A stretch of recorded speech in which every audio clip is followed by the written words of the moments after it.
عبادہ رضی اللہ تعالیٰ عنہ کی عیادت کے لیے تشریف لائے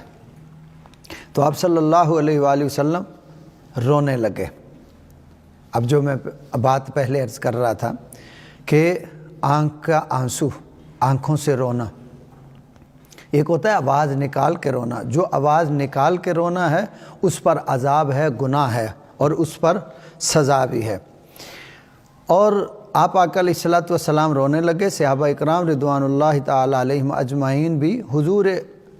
اکرم نبی رحمت صلی اللہ علیہ وآلہ وسلم آپ کی گریہ دیکھ کر آپ بھی رونے لگے تو آپ آقا علیہ الصلوۃ والسلام نے ارشاد فرمایا، کیا تم نہیں سنتے کہ اللہ رب ذوالجلال آنکھ کے آنسو اور دل کے غم پر عذاب نہیں دیتا؟ یعنی جو بندہ آنکھ سے روئے، جدائی کا صدمہ ہوتا ہے یا تکلیف آئے یا مصیبت آئے، پریشانی آئے تو دکھ ہوتا ہے، بندہ روتا ہے، تو فرمایا اس رونے سے عذاب نہیں ہوتا۔ بندہ دل میں غم رکھتا ہے، آنکھ سے روتا ہے تو اس رونے پر عذاب نہیں ہوتا، عذاب نہیں دیا جاتا۔ جو آواز نکال کے روتا ہے اس پہ پھر عذاب ہوتا ہے۔ تو فرمایا بلکہ اس کی وجہ سے عذاب دیتا ہے کہ جو بندہ زور زور سے روتا ہے۔ اور پھر آپ نے زبان کی طرف اشارہ کیا، فرمایا اس زبان کی وجہ سے اللہ رب ذوالجلال یا تو رحم فرماتا ہے تو یا پھر اس زبان کی وجہ سے بندے کو عذاب میں مبتلا کر دیتا ہے کہ اگر زبان سے آوازیں نکال کے منہ سے روئے گا تو پھر عذاب میں جائے گا، اور اگر صرف آنکھوں سے روئے گا اور دل میں غم رکھے گا تو پھر اسے نہ کوئی سزا ہے بلکہ یہ ایک رحم دلی کی وجہ سے ہوتا ہے۔ آگے پیارے آقا علیہ الصلوۃ والسلام آپ کے نواسے آپ کی بارگاہ میں حاضر کیے گئے، حضرت سیدہ زینب رضی اللہ تعالی عنہا، ایک حدیث مبارکہ میں کہ آقا علیہ الصلوۃ والسلام کی بارگاہ میں پیغام بھیجا گیا کہ ابا جان سے عرض کر دیں کہ اس وقت میرے بیٹے اور آپ کے نواسے کی حالت نازک ہے۔ تو پیارے آقا علیہ الصلوۃ والسلام آپ نے ارشاد فرمایا کہ اسے جا کے کہو کہ وہ اس پر صبر کرے۔ اس حدیث میں جو میں عرض کر رہا ہوں یہ اگلا حصہ اس کا اور اس کا دونوں کا ایک جگہ اکٹھا ہو جائے گا کہ بارگاہ میں حاضر کیا گیا جس پر نزع کا عالم طاری تھا، یعنی موت کا عالم طاری تھا۔ آپ صلی اللہ علیہ وآلہ وسلم کی آنکھیں نم ہو گئی، آنکھوں میں آنسو آ گئے۔ تو حضرت سیدنا سعد رضی اللہ تعالیٰ عنہ نے عرض کی، یا رسول اللہ صلی اللہ علیہ وآلہ وسلم یہ کیا ہے کہ آپ کی آنکھوں میں آنسو؟ تو آپ صلی اللہ علیہ وآلہ وسلم نے ارشاد فرمایا کہ یہ رحمت ہے،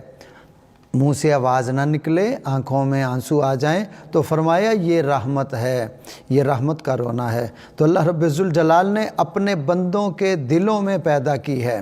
یعنی کہ یہ رحمت ہے جو آنسو نکلیں اور آواز نہ نکلیں، اور یہ رحم دلی اللہ نے اپنے بندوں کے دلوں میں پیدا کی ہے۔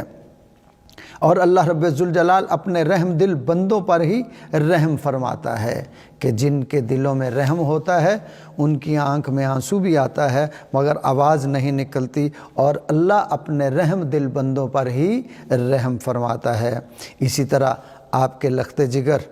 پیارے آقا علیہ الصلوۃ والسلام کے شہزادے حضرت سیدنا ابراہیم رضی اللہ تعالی عنہ اپنے شہزادے پر آقا علیہ الصلوۃ والسلام کے غم کے آنسو کہ ان پر نزع کا عالم تھا، یعنی موت کا وقت تھا، تو آقا علیہ الصلوۃ والسلام کی آنکھیں مبارکہ آنسوؤں سے بھر گئی۔ حضرت سیدنا عبد الرحمن بن عوف رضی اللہ تعالی عنہ نے عرض کی، یا رسول اللہ صلی اللہ علیہ وآلہ وسلم آپ صلی اللہ علیہ وآلہ وسلم بھی روتے ہیں؟ تو آپ آقا علیہ الصلوۃ والسلام نے ارشاد فرمایا، اے عوف کے بیٹے یہ رحمت ہے۔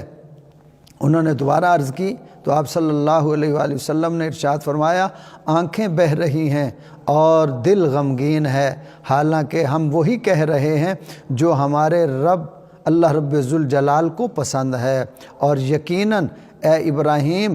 رضی اللہ تعالیٰ عنہ ہم تمہاری جدائی میں غمزدہ ہیں۔ تو آنکھوں سے آنسوؤں کا آنا اور اس پہ رونا، آواز نہ نکلے، بغیر آواز کے رونا، یہ آقا علیہ السلام کی سنت ہے، اور یہ رحم دلی کی وجہ سے، یہ محبت اور پیار اور چاہت کی وجہ سے ہوتی ہے۔ اور وہ جو آوازیں نکال کے رونا، یہ ڈرامہ بازیاں ہوتی ہیں،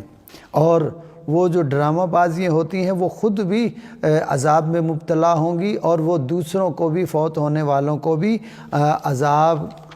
کا حقدار بنائیں گے، یعنی کہ وہ بھی پریشان ہو جائیں گے اور عذاب میں گرفتار ہو جائیں گے، جیسا پچھلی حدیثوں میں آپ نے سنا۔ تو اللہ کی بارگاہ میں دعا ہے کہ اللہ رب ذوالجلال ہمیں عمل کی توفیق عطا فرمائے۔